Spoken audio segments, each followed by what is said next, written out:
All right, I think we are ready to go. Welcome everyone. Thank you so much for joining us today. We are the Independent Restaurant Alliance of Oregon, and we're here today with the OLCC team. They're going to introduce themselves here to discuss cocktails to go and just the ins and outs of this brand new policy that we have seen go into place over this past month.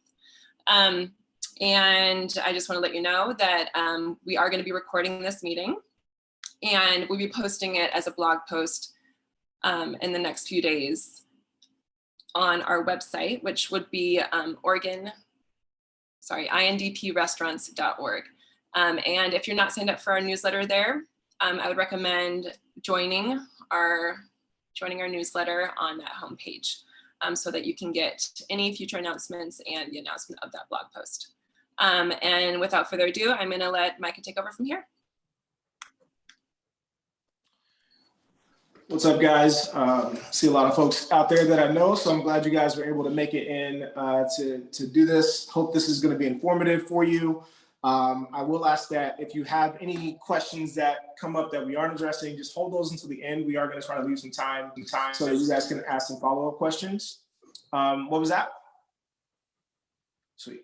But we're going to get right into it. I'm going to let the two ladies introduce themselves. We have two folks that work both on the kind of enforcement side of the law and someone who works kind of on the writing side of the law. So I'm gonna go ahead and let you guys go. Devin, you can just go ahead and go first and introduce yourself and let us know what you do. Sure. Good morning, everyone. I'm Devin Morales. Currently, I am the liquor licensing manager for the OLCC, but I do policy work as well for the commission. All right, and Carly, you want to go ahead and jump in? Yes. Hi, everybody. Thanks for having us. I am Carly Vetter, and I am the statewide alcohol compliance technician. Sweet. So we've got some questions here that some folks have kind of sent in. We're going to jump right into it, and these two folks are going to help us kind of decipher some of these things. I know that a lot of people on this call right now either manage bars or own bars and are doing things, and so hopefully this kind of gives some clarification as to what you can and can't do, what if you're doing things and you're worried about if they're okay or if they're not. So hopefully we can kind of clear some things up for you and kind of go from there. So the first thing I want to talk about, and I think this is going to be for you, Devin, is kind of permits that you were talking about and how that works with products to go. So basically what we're looking at is whether or not a premise has a full premise liquor license or not a full premise liquor license, and what they can and can't do, and then how that works with beer to go in a can or bottle. So if you want to kind of address those things for us. Sure. I just want to also note that we have one more person from our team on the call here, Nathan Ricks, and I'll let him introduce himself and then I'll answer that question. Oh, sweet. Nathan made it. I didn't see that he made it. Great. Good morning, Micah and Katie. Apologies for joining a little bit late. Yeah, we just wanted to say we appreciate the opportunity to come and talk with you all, especially during crises and times like this where we're dealing with just unprecedented devastation of how we operate and having to sort of be forced to innovate in new ways. We just want to make sure that we continue to have a strong relationship with all of our licensees on the alcohol and the cannabis side. So more than happy to do this. And we ask that you invite us back whenever we can help clarify how some of the changes happen just in general through COVID and through the state of emergency. And as we begin the long process of recovery. And I want to definitely get to the Q&A, but I just wanted to say just two brief things about kind of how we got here and where we are now.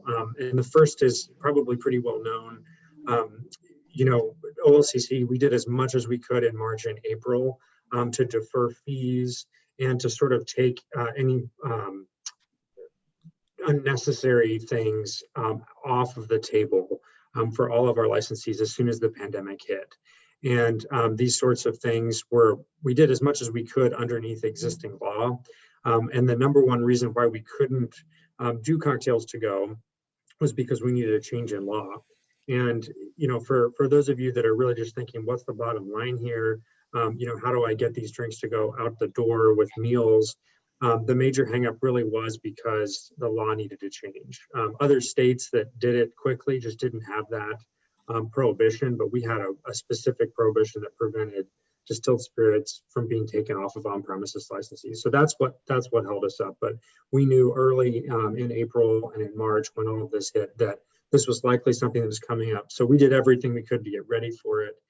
And then a lot of the other industry groups that you all are in partnership with or have a relationship, like Orla and others, and of course you all, made your voice known to the legislature. And then in the third special session, the legislature was convinced that the law needed to change, and the governor signed the bill, and that's when we snapped into action right before New Year's. So we were happy to do that, and the role we're in now is simply answering questions and helping you all actually implement this. So I just wanted to be clear that that's why it didn't happen sooner, and we're here to help keep clearing out barriers. If you have other ideas about how to recover from COVID, we want to hear those sorts of things.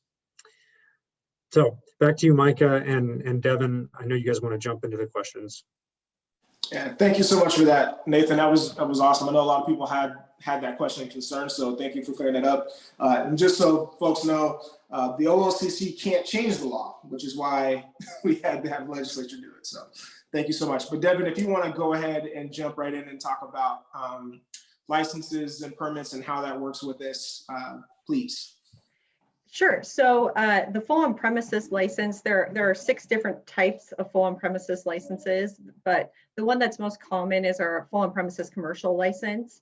And under the sort of drinks to go framework, what a full on-premises licensee can sell for takeout or delivery includes the mixed drinks to go that are in the rule. So that's your distilled liquor based mixed drinks, your wine based mixed drinks, and then single servings of wine.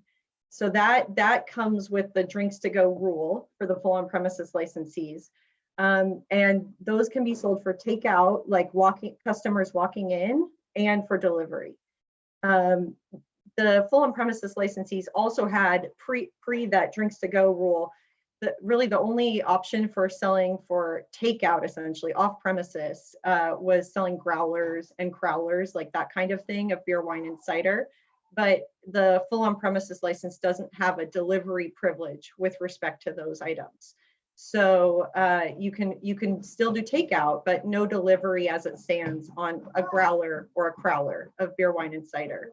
And also the full on premises license right now doesn't allow for selling of manufacturer sealed containers of beer, wine, and cider for to go in any way. So that's kind of the framework for what full on premises licensees are allowed to do with respect to selling for off premises consumption and delivery. Thanks. And I mean, I think just to kind of extrapolate that a little bit, basically you just kind of laid it out. You can sell all the mixed drinks, you can sell growlers and things like that for pickup and takeout. But because of the way that this specific law was written, you can have mixed drinks delivered. But again, and this was all we're talking about policy here, because of the way that the to-go beer law is written, those things cannot be in a delivery service or sold as takeout as well. I just wanted to clear that up. Sure, yeah. So the way the statute was written, or the bill, and then translating down into rule, the drinks to go piece, it didn't address malt beverages. So it talks about wine and it talks about distilled liquor mixed drinks, but it doesn't give any privileges, additional privileges beyond what was already in the statute with respect to selling malt beverages or beer for off-premises consumption and delivery. So that's where you'd have to get that additional off-premises sales license to sell manufacturer sealed containers of beer, wine, and cider for to go. And if you have that license, you can also do deliveries of those. And then you can also deliver the growlers and crowlers of beer, wine, and cider. So a lot of licensees, full on premises licensees, get that additional license so they can deliver all of those things. Sweet. So that, I mean, I think that kind of clears that up a little bit. and hopefully that wasn't super confusing, but essentially it's tied to, I mean, I understood it. So hopefully, everyone can understand it. It's essentially tied to the type of license you have and whether or not, and most business owners know what license they have. If you don't know, you should probably find out. So that's kind of what regulates what you can and can't essentially sell for off-premise consumption.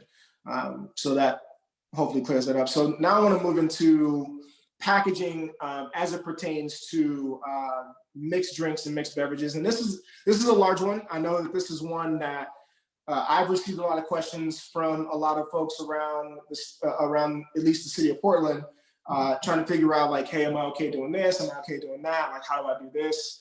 And packaging is one of those things because packaging is a cost as well. So folks are trying to make sure that they regulate that. So Carly, if you want to jump into that, I know that there are some things we have here.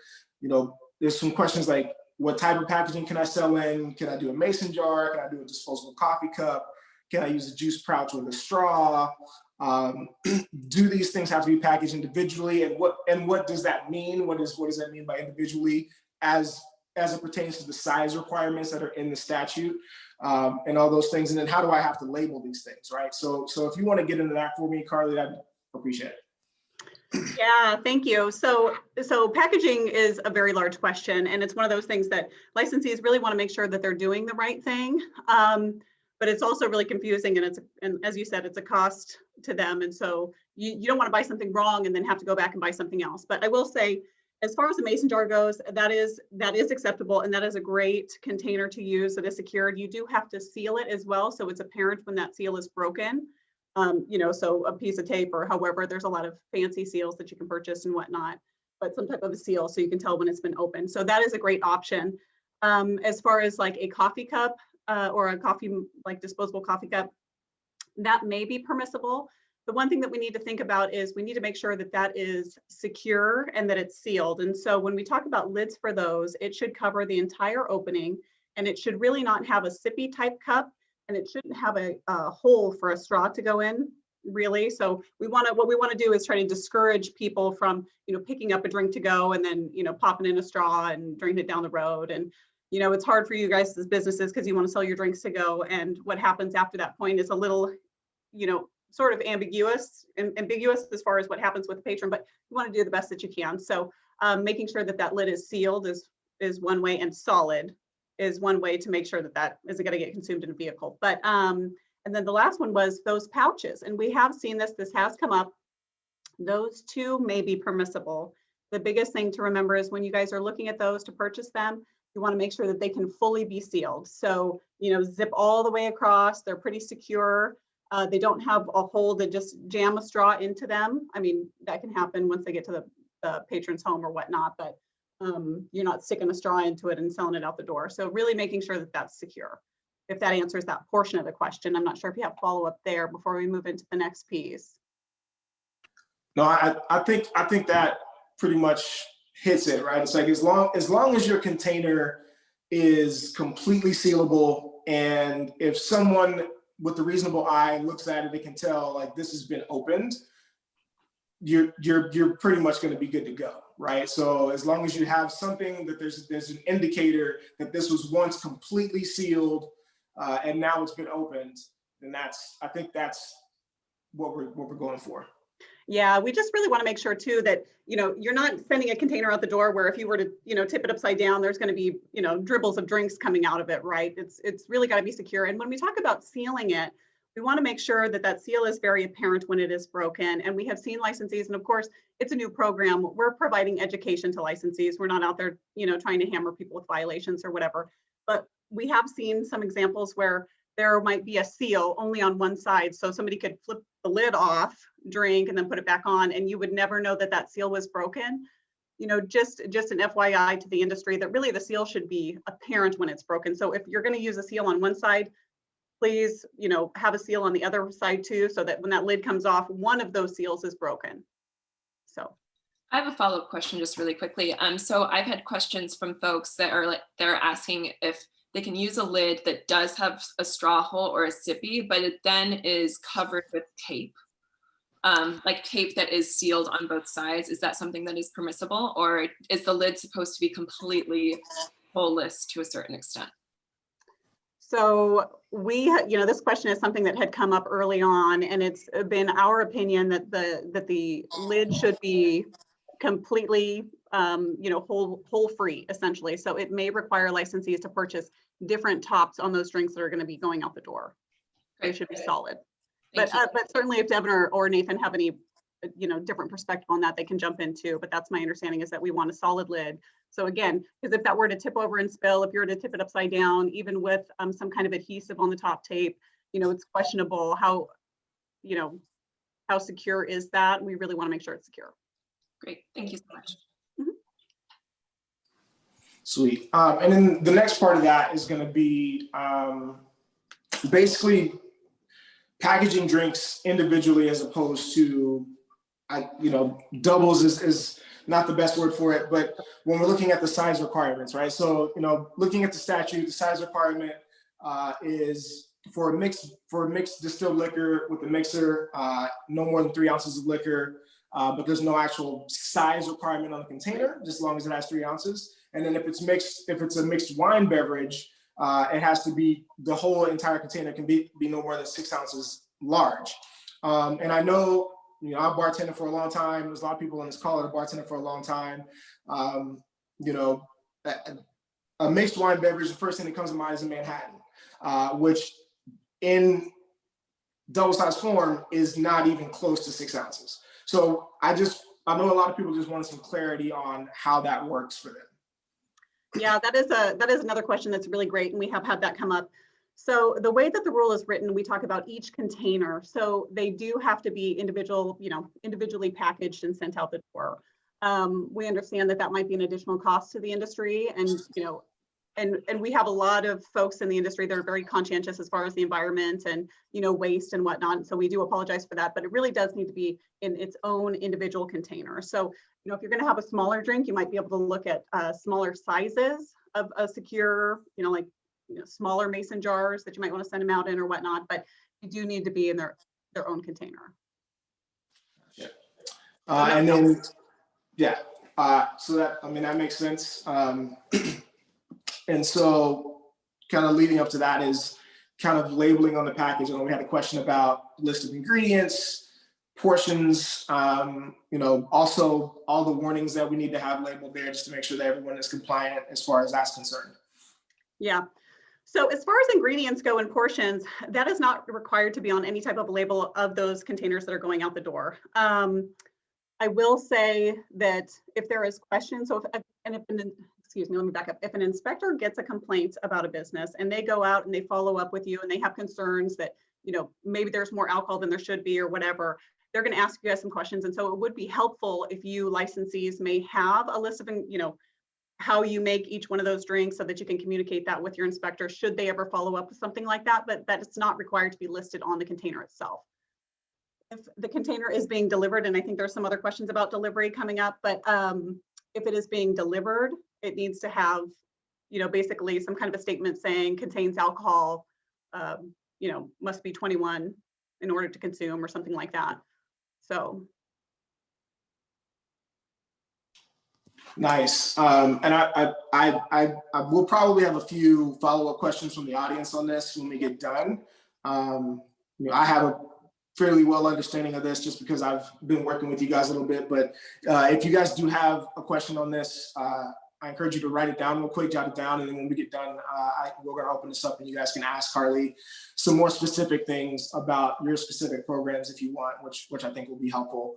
The next thing I want to move into is the food requirement, which is quite honestly is in line with almost every single state that I've seen do this, except for maybe one or two, and I've researched a lot. So just talking about what a substantial food item is, how are we defining that and how that works.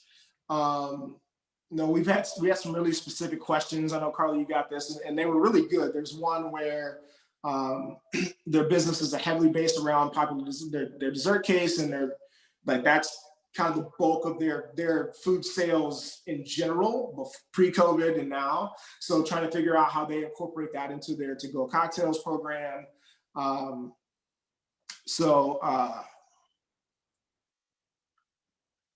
Someone asked, this is a really weird question. You have to have if you have to have 5 different items on the menu, if you're serving cocktails to go, and all those different things. So if you want to delve into that, I think that would help folks a lot to kind of clarify that. Yeah, it's a big topic about the food. So, you know, there were food requirements for a full on-premises commercial sales license before drinks to go, you know, came into play. And some of those still remain. And so as part of those rules, there were definitions about what a substantial food item is. When we talk about drinks to go, we're not requiring that a full meal leaves with each drink, but we are talking about a substantial food item. And typically, and the way it's defined in our rule, is that those would be the main entree of a meal. And there are some examples that are provided in the rule too. And so you can think about things like, you know, chicken or steak or fish or a hamburger or even a sandwich, a large dinner salad, hot dog, you know, something that would typically be the main course. Also, as part of those rules, unfortunately, desserts are not, they're not considered a substantial food item. Desserts specifically called out as something that does not qualify and is not really considered the main entree of a meal. It typically comes after a meal. So that would not be an option to use as a substantial food item in order to get a drink to go out the door, unfortunately. But let's see here, I think, but also with COVID, you know, under normal operation, we have the requirement that businesses have 5 meals during their designated meal period or 5 substantial food items at all other times. And with COVID, we recognize, you know, that there has had to be some adaptations made. And so what we have said is that licensees can have fewer than 5 meals and 5 substantial food items as long as the primary activity at the premises is food service. And so when we're talking about on-site consumption, like, you know, outside consumption, outdoor dining, whatever, make sure that really food service is the primary activity. But as far as our drinks to go program, in order for those drinks to go out the door, they do need to be paired with a substantial food item. So you guys are already sort of, you know, primarily having some food service occur. So you may have less than the 5 substantial food items, if that makes sense.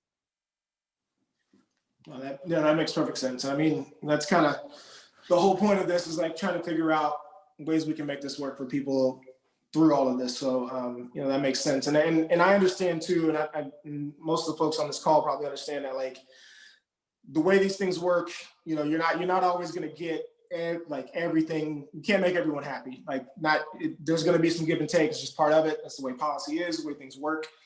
We're also trying to keep as many people safe as possible, and that's kind of the top priority before we get into all the rest of this. So just kind of keeping that in mind for sure. One thing I will add, though, if I may, about the food service, you know, it's not often, but sometimes we'll have inspectors have to go out. And so again, if we get a complaint, an inspector might contact you, and we ask that you be willing to work with us, because if something comes up where, you know, there's a question as to whether or not the food you're offering is substantial, if it qualifies as substantial, your inspector is going to work with you to try to get you to a place where you can have some food available that does meet our requirement. But please just have a little grace and try to work with us so that we can get you to the place where you really need to be. So, you know, there could be situations that arise where, you know, you may be less comfortable and, you know, think that something meets that requirement and perhaps it doesn't. We're going to try to work with you, but we just ask that you also work with us back. And licensees have always really done a great job. So. Yeah, that's a really good point, right? Is you know, be pliable, right? be able to work with folks on things, and understand that there's always going to be a little bit of a give and take. And so I think that's probably the biggest takeaway from this, at least for me and where I work, is that, you know, there's an ebb and flow, and you've always got, and like you said, you guys are willing to work with licensees. It's not like, oh, here comes the big bad boogeyman OLCC. That's not exactly how it works, right? No one's trying to shut your business down on purpose. Like, that's not what's going on here. So I think that's something that we have to really, really take into account. Is there anything else you wanted to add on to that before we move on to the next part? No, I think got to most of the questions that had come through. If there's anything else that I forgot, people can let me know, or we can just tag it on to the end. But otherwise, yeah, I think that's it for me. Sweet. I think we've kind of touched on the next set of things, delivery. Maybe not in full, but for the most part, looking at food requirements for third-party delivery, and we talked about selling canned beer, canned bottle for delivery a little bit. So if we want to jump into that in a little more detail, I think that will be the next part. Sure. So, licensees, full on-premises licensees, those that can sell drinks to go under the Senate Bill 1801, they're able to conduct deliveries themselves with their own staff, or they can use third parties. And those third parties, in order to conduct the deliveries on behalf of licensees, they become approved for hire carriers. And so these are unlicensed entities. They don't hold an alcohol license, generally speaking, and they just provide that service of bringing the product from the business to the consumer at their home. Some of these businesses also offer the ordering platform space, the e-commerce space for conducting the order itself. And we recognize that is a fairly commonplace practice for ordering a food and beverage. So you've got a lot of these third-party platforms that are offering now or want to offer, and businesses want to take advantage of the option of selling alcohol through these third-party platforms in addition to food items, and then having those items delivered. So we have some guidance that we've put out for businesses that want to use third-party platforms for conducting orders and deliveries in addition on our website. And so it's an interim policy that we use that gives kind of the ins and outs of using third-party platforms for ordering of alcohol. So that's one piece. And then kind of related to that, I think the question was about, are the third-party platforms, do they need to provide the option of ordering food, if you're also going to offer that option of ordering drinks to go? And the answer to that is yes. If you as a business want to offer this option of selling drinks to go through a third-party platform for delivery, then it's the responsibility of that business, the licensee, to make sure that that platform is going to be able to offer that option of ordering food as well, so that you can meet those requirements of the substantial food item being available with the cocktails. So that is, we have a lot of information on our website for businesses and for those third-party providers related to, what are the requirements for ordering cocktails to go and delivering cocktails to go. And I'm happy to share the resources that we have in this chat here, or even follow up, so that those are available specifically for people to refer to. Yeah, thank you. If you wouldn't mind popping that link into the chat for people, I think that would be helpful for them. Yep. I know, Katie, that we said we're going to do kind of Q&A at the end, but I did want to touch on Jen's question a little bit, just because it really does tie into specifically what we're talking about here. So we had someone on the chat ask, basically, essentially, if I sell a drink to go, food has to go with it, whether it's one drink, whether it's two drinks. I know that there has to be, at least in the way that the statute's written, for every two drinks, there has to be at least one item. So the way that I read that is that if I sell three drinks, there needs to be two food items. Or if I sell four drinks, there needs to be two food items. But the way I understand it is if I sell one drink to go, there has to be a food item with it. And then if I sell, and then basically the increment in food items goes up once you pass every two drinks, essentially, is how that works. And that, correct me if I'm wrong. Yep, one substantial food item for every two drinks. And one thing I'll note is that if you're doing a takeout of a growler or a crowler only, that doesn't have a food requirement with it. So it's really about those mixed drinks, the cocktails, the distilled liquor-based cocktails, or the wine-based cocktails, those are the food requirements attached to what's in the drinks to go rule, if that makes sense. Yes. And then what about the What about the wine by the glass to go? Same. Yeah, that because the full on-premises license didn't have that privilege of selling wine by the glass for delivery prior to Senate Bill 1801 and prior to the rule that implemented the Senate bill. If you're doing a glass of wine for delivery or you're doing a mixed drink for delivery, you absolutely have that food service requirement. There was one substantial food item gives you up to 2 of those drinks.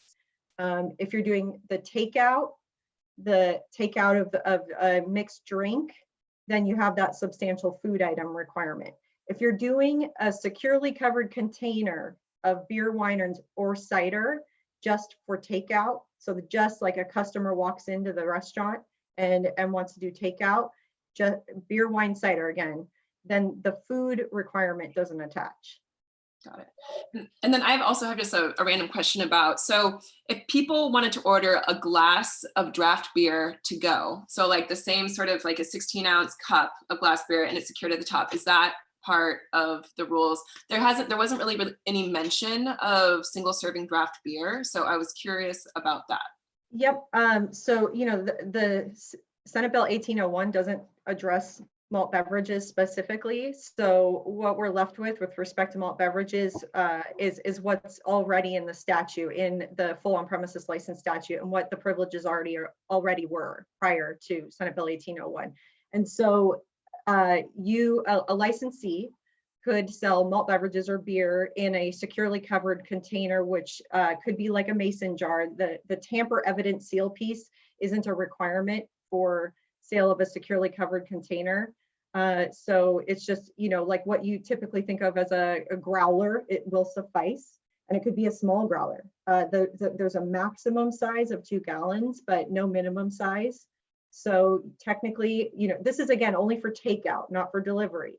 But you could go in, order a mason jar of malt beverage and walk out. Yep.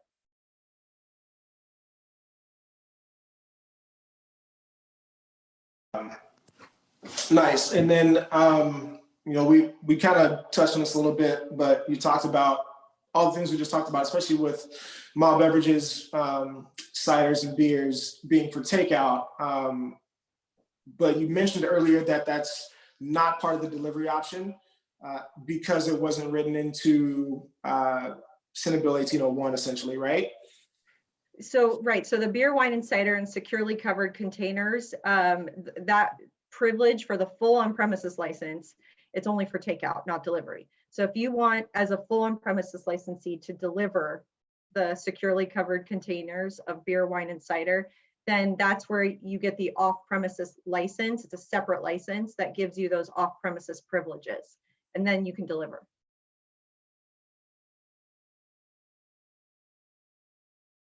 Does that make sense? Does that answer that question? Okay. Yes, that does. At least for me. Hopefully, it makes sense for everyone else. And then before I don't want to get too far off. I see that question down there. I'm gonna come back to that. I'm gonna circle back to that. But one thing I just want to note on that point, in the chat, there's a link to, we have this table that lays out all of the off-premises and delivery privileges for every single type of license. So I encourage you to take a look at that, because it gets into the kind of the nitty gritty about what's the difference between what I can sell for takeout versus delivery. And that can admittedly be kind of a complex thing to work through. So the table is a good resource. And then of course you guys can follow up with us if you have any questions about that. Yeah, and I want to encourage everyone on here that's watching this, and then also if you have friends to, again, if you have like very specific questions that pertain specifically to your program, reach out to these folks and ask them and work with them on it. They'd be happy to help you, I'm sure. So that way, you know, if you're like, well, I feel like I'm doing this, but I don't know, and I'm not really sure with your own specific thing, definitely before we move on, I want to encourage you guys to reach out to Devin and Carly and all these folks and kind of work through it and figure out the best way to move forward so that you can continue to sell things and be in compliance as well. So, and that brings me to compliance, which is kind of the wrap up a little bit before we hit one little last thing. But essentially, and we've talked about this, Carly, before, what does compliance look like essentially? Like what does enforcement of the rules look like? What are the penalties of the rules look like? Like, how do we work through it? Like if I, you know, if I was doing something and I messed up, and like you said, I get a visit, like what does that look like for my business? Yeah, you know, it's one of those things where there's often some fear whenever an inspector walks in, and there's not, I mean, we have a handful across the state, but sometimes you can go your whole career and never see an inspector. So, you know, in my experience, when we walk in the door, there's this fear that kind of overtakes you. And we want to try to dispel that, because we're really not here to hammer people. We do so much education. We really want to partner with businesses so that you guys can be successful and so you guys can stay in compliance. And oftentimes what we find is those businesses that are out of compliance are typically out of compliance because they were unaware of a particular rule or a particular statute. And so it's really just getting them up to speed on some things. So when we talk about what compliance looks like, especially for this program, it's always going to be education first, and it's a phased approach. I mean, this is a very new program piece that we're implementing here. And so there's going to be a lot of questions, and there's going to be a lot of mistakes that maybe occur along the way.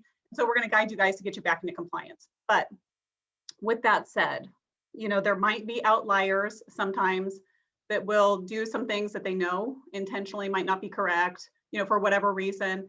And there's always the potential in certain cases where if there's a violation, the business could receive an administrative violation, which could include, you know, civil penalties of some sort. And the bartender or the employee of the business could receive either a sanction against their service permit, or, you know, depending on what that particular violation was, or if they didn't have a service permit, maybe a criminal citation. Not for the drinks to go, you wouldn't be criminally cited for something like that. But I'm thinking, you know, if you sold alcohol to a minor or to a visibly intoxicated person, you know, there's just other things. So how compliance works, it's very broad, but I will always say we try to partner with you guys, and we try to get you into compliance through education. Yeah.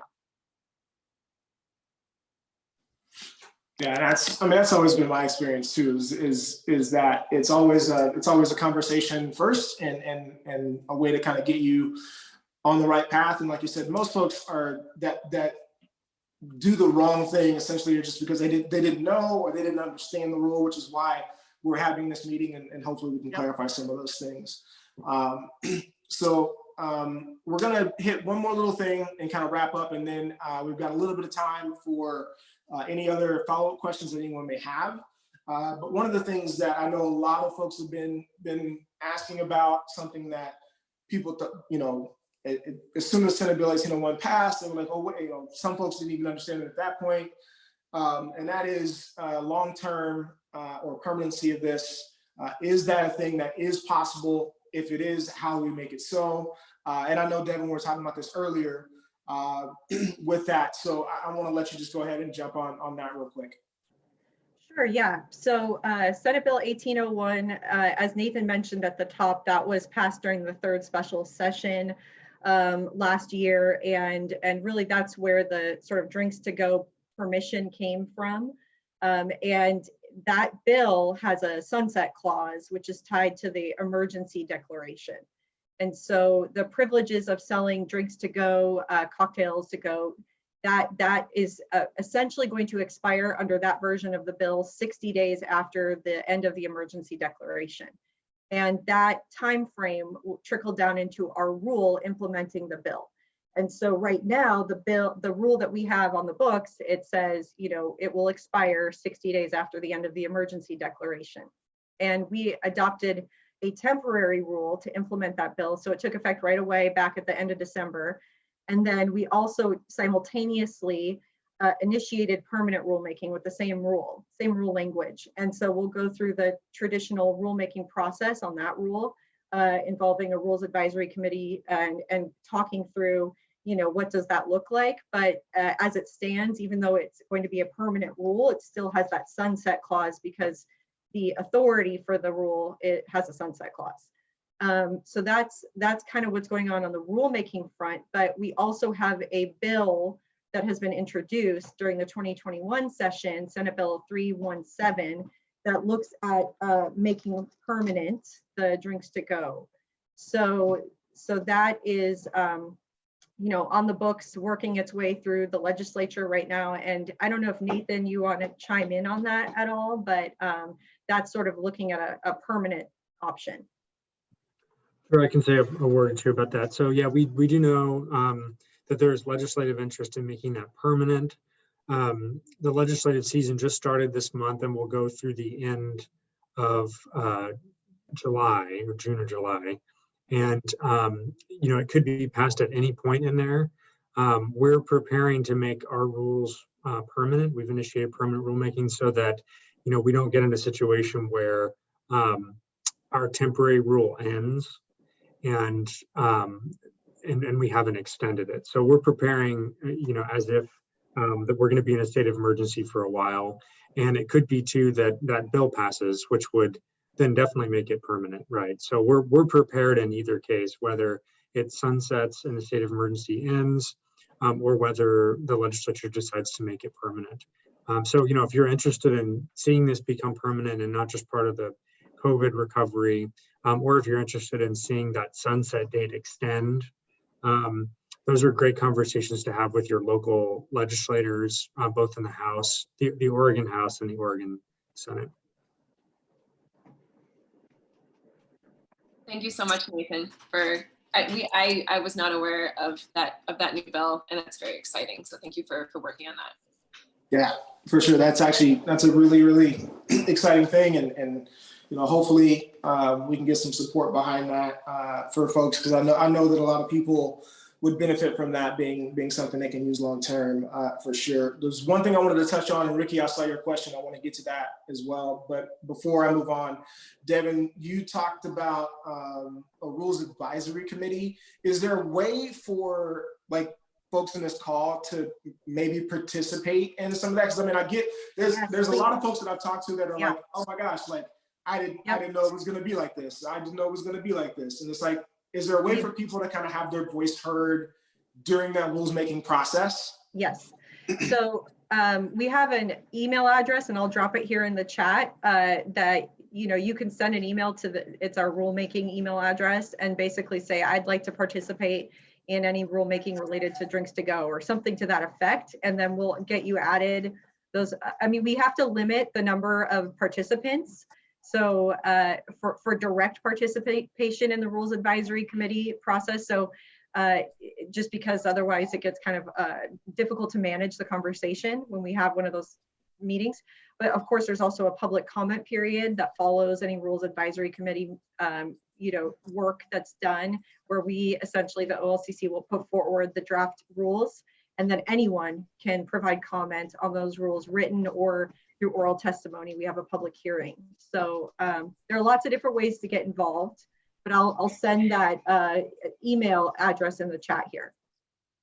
Thank you for that. This is just something that, from my perspective, I would encourage a lot of folks to get involved in that process, and understand it may not always go the way that you necessarily want it to go, but at the very end, I mean, this is America. When you get to have your voice heard and you get to have your voice considered in this thing, and at the end of the day, to me at least, it feels better to be like, hey, at least I was able to tell the folks who did this my concerns for my business, and I was heard. And even in that process, you may be able to influence a little bit of this and do some things. Because I know, like I said, there was a lot of folks that whenever Senate Bill 1801 passed and then the rules came out, there was just a lot of like, oh my goodness, I had no idea it was going to be this hard or this way or like that, or like they had already purchased containers beforehand and were like, I was all ready to go and I had to change all my stuff over. So I think it's important for people to be involved in that process for sure, and to at least be part of that.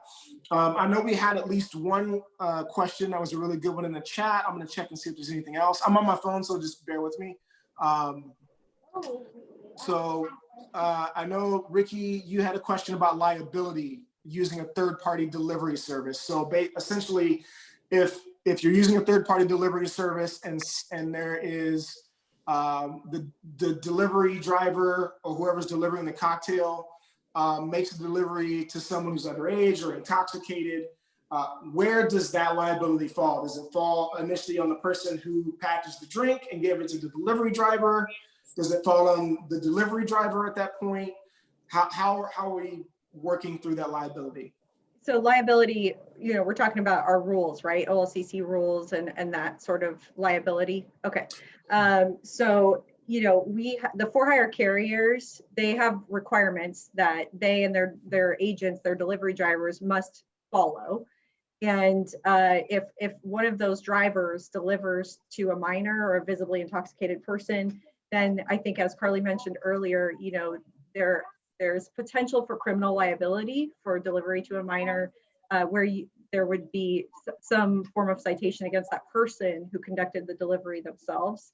But we also, there is potential, depending on facts, for a licensee to be held accountable for a delivery to a minor or visibly intoxicated person. So it would be, again, we're very much about education first, but depending on facts and knowledge and that kind of thing through the investigation, there may be some accountability that's levied to the licensee. Right. I just bring this up in the sense of, we've been doing it for 3 weeks, and to be perfectly honest, not understanding what third-party delivery drivers agree to and their agreements of becoming a driver. You giving me that information is kind of new to me, in the aspect of a lot of the drivers that have come to Palomar so far have no idea that cocktails to go is even legal. So, I don't know if it's one of those user agreements that when they sign up to be a driver, they just scroll to the bottom and hit check, don't actually understand the liability that now they're delivering distilled spirits to an end guest, and they need to understand the accountability aspect of that. So for every delivery driver that we've had that has delivered cocktails, we verbally say, hey, here's the hot food here, here's a bag of cold stuff, there is alcohol in this. You need to check ID when you deliver this bag of alcohol. And they need to be born before today in 2000, which is crazy to even say.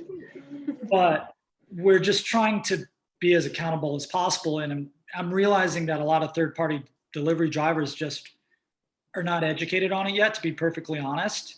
And just anybody who's listening into this meeting and watches it later needs to understand, I think it's best to make sure that you're conveying to third-party delivery drivers what they need to be doing to deliver these drinks to the end user. It needs to be somebody that's not visually intoxicated, and they need to be born before today in 2000, and you need to see an ID. Those things, just as a bar, restaurant, you need to relay to these drivers, because to be honest, they have no idea what's going on. That's just the reality of what I've seen so far. I think you make a really good point there, Ricky, in that essentially, like Devin said, it's gonna, if there is an investigation, it comes down to facts, right? It comes down to what happened. And like you said, anyone who's gonna watch this later, anyone who's on this call right now, the best thing to do is to make sure you communicate to, I spent a lot of times doing a lot of things where I was in charge of people in different aspects. And I showed up every day just assuming that even if I told you yesterday what it was, I just assumed that today you don't know. So I'm going to tell you again, right? And so it's like, I think the best way to handle that is no matter who's that third party is, communicating like, hey, this has alcohol. You need to check an ID. You need to make sure that this person is not intoxicated before you deliver it. And so I think that's going to be a big part of it. That way you cover yourself, regardless of what, so that if it comes down to testimony and facts, it's like, nope, we communicated it. It's on the it's on the packaging. We have the required posting, which is visible to everyone who comes to pick up at our establishment. Like we're pretty much covered. And yeah, if you guys want to add to that. I would say that's great. And that's absolutely true. And it would be, if upon an investigation, those are the kinds of facts we're finding. I don't see us going after the licensee in those situations. So the other thing I would say is, before you enter into those arrangements with the third-party providers, have those conversations. So if you're going to start offering your products on their platforms, ask them, what's your protocol? How do you train your drivers? How are you ensuring that you're meeting the requirements of verifying age and intoxication? And only then will I start to work with you. And so we are beefing up our outreach to the third-party providers. They're a new space for everybody. And so, we're looking at doing some direct outreach, providing some resources about verifying age with face coverings on, and some other tools that we're in the process of developing. But in the meantime, I would say, your combined suggestions, and then also just at the outset, having those conversations with the providers is going to be critical. And then I just, I'm sorry. oh, sorry, Carly, go ahead. I was just going to add, I echo everything that you guys say because, on both sides, I mean, there's going to be liability. So it's absolutely imperative that you guys communicate well with whoever you guys are using, because we have had some folks say, I'm a delivery driver and I picked up this package and they never told me and I didn't know and it wasn't listed on their website or whatever. And so just making sure that it's clearly communicated that alcohol is involved in that order. But the second piece of that too is really making sure that you guys are utilizing for-hire carriers that are approved. And in case people are unaware, you can look at all of our for-hire carriers. We have it posted on our website, so you can Google it and see a list. And it is searchable, so you can Control F, because sometimes people are looking for something like, DoorDash, and on that list, they could be listed as their legal entity and also their trade name. So just search them a couple different ways if you know, but that's a resource for you as well. And then as far as just delivery of these items, do delivery drivers need to be of a certain age in order to deliver the product? 18 years old. Okay, great. I see now. Okay. And I don't know if everyone's had a chance to see our FAQs on the website, but there are also a lot of questions and answers there that I encourage you all to take a look at, and we can share that link too. Wonderful. And we have 5 minutes in case anyone has any more outstanding questions. If you can just use the raise hand function, which is going to be in the reaction in your sort of bar at the bottom of the Zoom. And then you can unmute yourself and put on your video and go ahead and ask whatever questions. And just for Ricky, 18 means 2002. So we both old, bruh. That's